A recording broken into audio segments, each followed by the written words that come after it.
Está con nosotros David Páramo. David, ¿cómo te va? Muy buenas noches. Hola, ¿qué tal? Muy buenas noches, ¿cómo estás, mi querido Carlos? Hoy, bueno, me voy un paso atrás. ¿Te acuerdas cuando el año pasado todo el mundo decía, es que las calificadoras nos van a bajar las notas de México? Eso demuestra que estamos en crisis. Que era hacer escándalo sobre un hecho que no se había consumado. Las calificadoras el año pasado, lo decía José Antonio Meade recientemente que lo entrevisté aquí para Grupo Imagen, decía, hay que recordar que el arranque del año pasado, los 2 primeros meses, solo son comparables por la dificultad en materia económica a los 2 primeros meses de 1995.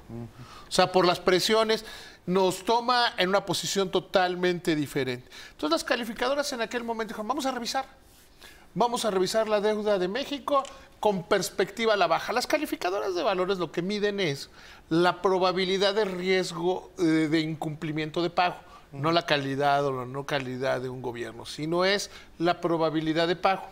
Cuando hacen una revisión dicen, voy a hacer una revisión con tendencia al alza o una revisión con tendencia a la baja. Quiere decir que su hipótesis es, si dicen con tendencia al alza, es que su hipótesis es debemos subir la calificación y que la hipótesis en el otro lado es pues debemos bajarla. Salieron a decir que su hipótesis era que con revisión a la baja. Y acuérdate el rasgadero de vestiduras, los expertos que decían una y otra vez, ya ven, eso confirma la crisis.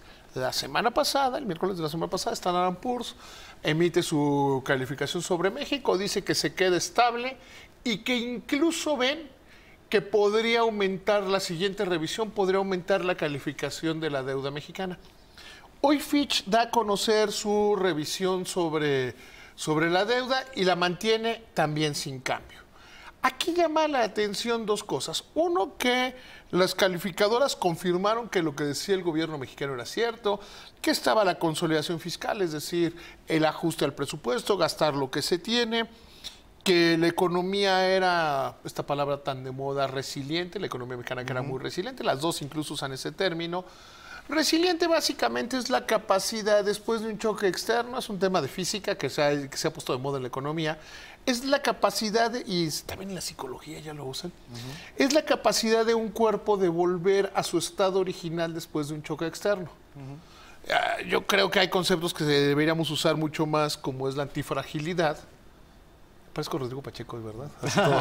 Todo serio y todo profesional. Un saludo a Rodrigo Pacheco, un gran analista de temas económicos de Grupo Imagen. La antifragilidad es cómo los choques externos te hacen más fuerte. De hecho, el principio de Nassim Taleb es lo que no es antifrágil tiende a desaparecer. O sea, si no después del choque externo no aprendes nuevas habilidades, tiendes a desaparecer. Claro. Entonces dicen todas esas cosas, pero en el caso de Fitch tienen una parte que llama la atención. Dicen, vemos, igual que Standard & Poor's, vemos volatilidad por las elecciones, vemos incertidumbre por la renegociación del Tratado de Libre Comercio, pero ellos dicen, nos preocupa Andrés Manuel López Obrador. Podría generar una revisión a la baja por su visión en contra del libre comercio, por su visión en contra de estas cosas. Y ayer lo platicábamos, Pascal y yo, ¿cuál es la posición? Hoy es muy difícil de entender cuál es la posición de Andrés Manuel López Obrador sobre la reforma energética. Él dice que sí quiero, pero que no, pero que quién sabe. Luego sale Rocío Nale, a la que ha dicho que sería su secretaria de Energía, que dice que Andrés ya revisó la mayoría de los contratos y que ya dijo que están bien. A mí, insisto, me preocupa que alguien diga, Andrés Manuel ya es experto también en contratos petroleros, ya es experto en licitaciones. Sería mejor, ya revisamos en el equipo, claro, porque tenemos un grupo de expertos, esa posición. ¿Cuál es la posición? La de Romo, que no tiene un cargo más que como empresario unido, que dice en los mercados internacionales que se mantendrá la reforma energética, o la del secretario de Morena, que es uno de los secretarios de Morena, Paco Ignacio Taibo II, que dice que hay 3 asambleas que prohíben, que señalan que Morena debe estar en contra de la de la reforma energética y de todas las reformas estructurales. Eso es muy difícil de entender, o sea, es muy difícil de entender y por eso genera tensiones.